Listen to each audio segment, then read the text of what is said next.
السلام علیکم ناظرین، TNN ٹی وی کے ساتھ میں ہوں مہرین امین۔ سب سے پہلے شامل کرتے ہیں نیوز ہیڈ لائنز۔ ایرانی صدر ابراہیم رئیسی کی شہادت پر پاکستان میں بھی یوم سوگ، ملک بھر میں قومی پرچم سرنگوں۔ وزیر اعظم کا ایرانی سفارت خانے کا دورہ، ابراہیم رئیسی اور وزیر خارجہ کے انتقال پر تعزیت۔ صحافی تنظیموں نے پنجاب حکومت کا حد تک عزت قانون مسترد کر دیا۔ تحریک انصاف کا حد تک عزت قانون کے خلاف عدالت جانے کا اعلان۔ عمر ایوب کا کہنا تھا کہ آئین کے مطابق کسی کی زبان بندی نہیں کی جا سکتی۔ IMF پاکستان کا غذائی اجناس اور توانائی کے لیے ٹارگیٹڈ سبسڈی دینے پر اتفاق۔ اگلے سال پینشن بل 801 ارب سے بڑھ کر 960 ارب تک جانے کا امکان۔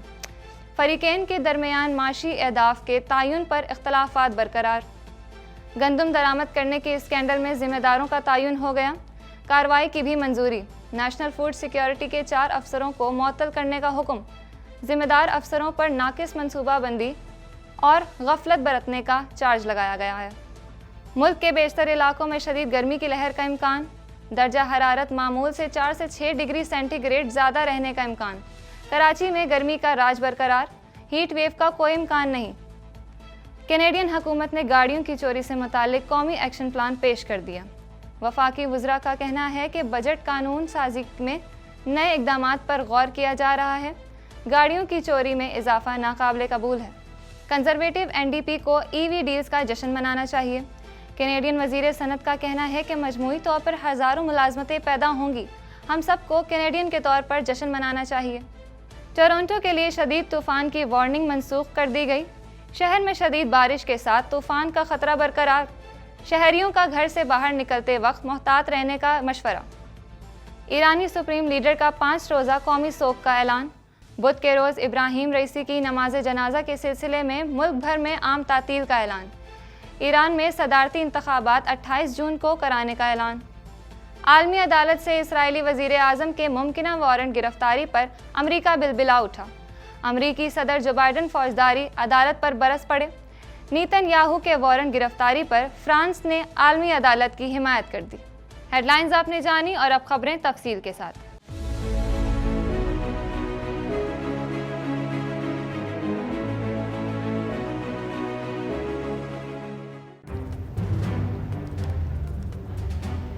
Islamic Finance TV, the only TV channel of the fastest growing Islamic economy in the world and the prime mover of Islamic finance news. Follow us on our social media handles and watch our reports and educational program at www.islamicfinancetv.com. For advertisement, please contact us at islamicfinancetv@gmail.com.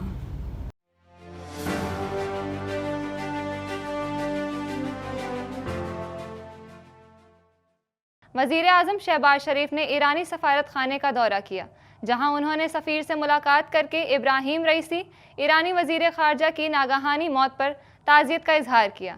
مزید جانتے ہیں اس report میں۔ ایران کے صدر Ebrahim Raisi, وزیر خارجہ امیر حسین عبداللہیان سمیت دیگر اعلیٰ شخصیات کی شہادت پر آج پاکستان میں بھی یوم سوگ منایا جا رہا ہے۔ کابینہ ڈویژن کی جانب سے ایرانی صدر اور دیگر اعلیٰ سرکاری حکام کی شہادت کے تناظر میں بروز منگل کو یوم سوگ منانے کا باقاعدہ نوٹیفیکیشن جاری کیا گیا تھا۔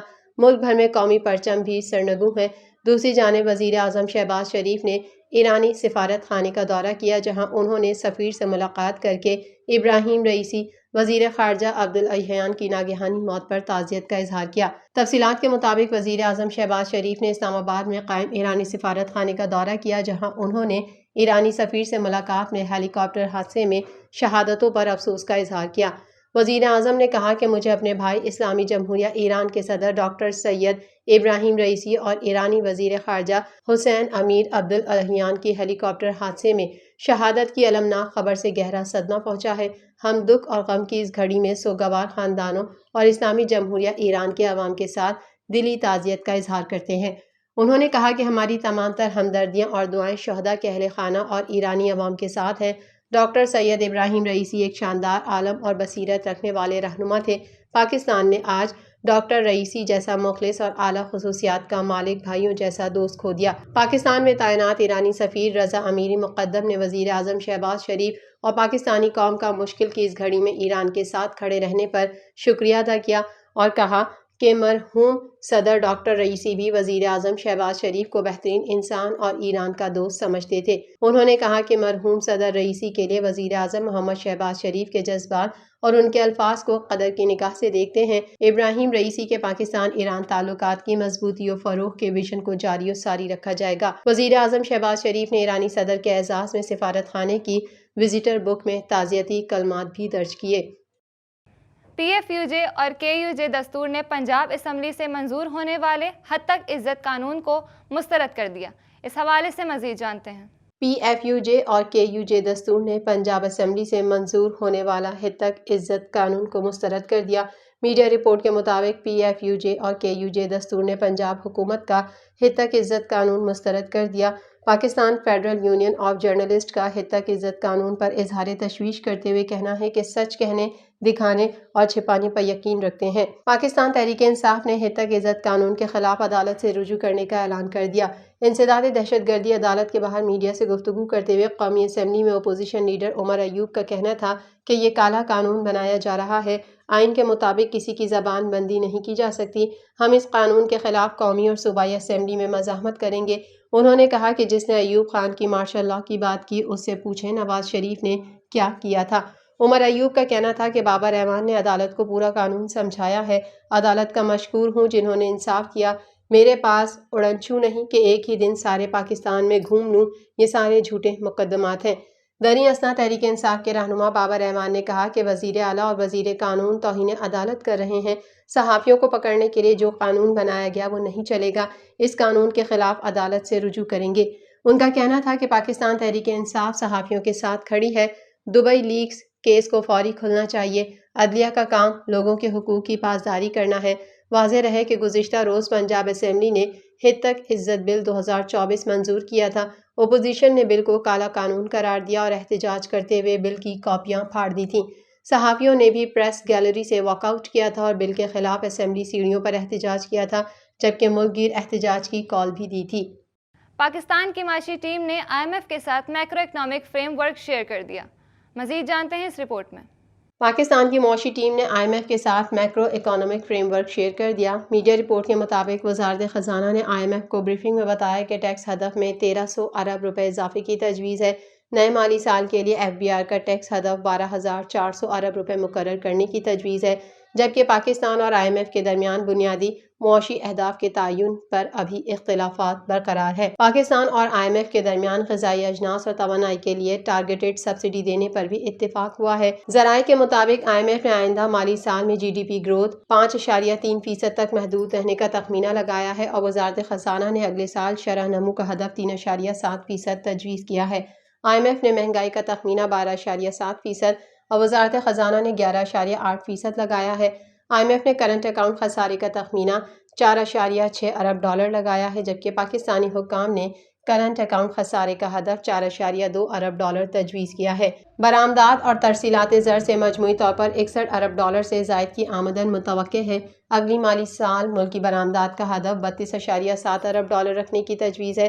وزارت خزانہ کا درآمدات کا تخمینہ 58 ارب ڈالر اور آئی ایم ایف کا 61 ارب ڈالر ہے۔ ذرائع کے مطابق وزارت خزانہ نے آئندہ مالی سال ترسیلات زر کا ہدف 30.6 ارب ڈالر تجویز کیا ہے اور آئندہ مالی سال مالی خسارے کا تخمینہ 9,600 ارب روپے لگایا گیا ہے۔ آئندہ مالی سال وفاقی ترقیاتی منصوبوں کے لیے 1,000 ارب روپے مختص کرنے کی تجویز ہے۔ ایف بی آر کا ٹیکس ہدف 12,400 ارب رکھنے کی تجویز ہے، جو کہ اس سال کے مقابلے میں 1,300 ارب روپے اضافی ہے۔ قرضوں پر سود کی مد میں بھی 9,700 ارب روپے مختص کیے جائیں گے۔ اگلے سال پینشن بل 801 ارب سے بڑھ کر 960 ارب تک جانے کا امکان ہے۔ ذرائع کے مطابق آئی ایم ایف مذاکرات میں بے نظیر انکم سپورٹ پروگرام کا بجٹ 530 ارب روپے رکھنے پر اتفاق ہوا ہے۔ نگراں دور حکومت میں اضافی گندم درآمد کرنے کے اسکینڈل میں ذمہ داروں کا تعین کر لیا گیا۔ مزید جانتے ہیں اس رپورٹ میں۔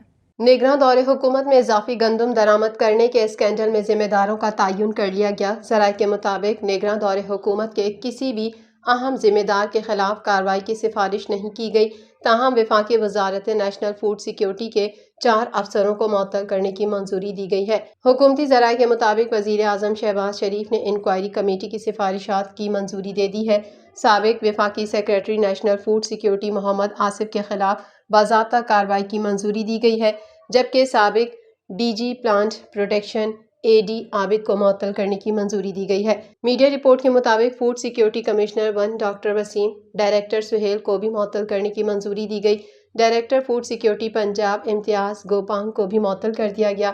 ذرائع کا کہنا ہے کہ ذمہ دار افسروں پر ناقص منصوبہ بندی اور غفلت برتنے کا چارج لگایا گیا ہے۔ واضح رہے کہ سرپلس گندم امپورٹ سے ملک میں گندم کی مارکیٹ کریش ہوئی۔ 21 سے 27 مئی تک ملک کے بیشتر علاقوں بالخصوص پنجاب اور سندھ میں گرمی کی لہر کا امکان ہے۔ اس حوالے سے مزید جانتے ہیں۔ 21 سے 27 مئی تک ملک کے بیشتر علاقوں بالخصوص پنجاب اور سندھ میں گرمی کی لہر کا امکان ہے۔ سندھ اور پنجاب میں آج سے 23 مئی کے دوران دن کا درجہ حرارت معمول سے 4 سے 6 ڈگری سینٹی گریڈ زیادہ، جبکہ 23 سے 27 مئی کے دوران 6 سے 8 ڈگری سینٹی گریڈ زیادہ رہنے کا امکان ہے۔ محکمہ موسمیات کے مطابق اسلام آباد، خیبر پختونخوا، کشمیر، گلگت بلتستان اور بلوچستان میں آج سے 27 مئی کے دوران دن کا درجہ حرارت معمول سے 4 سے 6 ڈگری سینٹی گریڈ زیادہ رہے گا۔ درجہ حرارت بڑھنے سے گلیشیئرز سے بنی جھیلیں پھٹنے کا خدشہ ہے اور فلیش فلڈز آنے کے امکانات ہیں، اس لیے آبادی کو محتاط رہنے کی ہدایت کی گئی ہے۔ محکمہ موسمیات کے مطابق کراچی میں ہیٹ ویو کا کوئی امکان نہیں ہے۔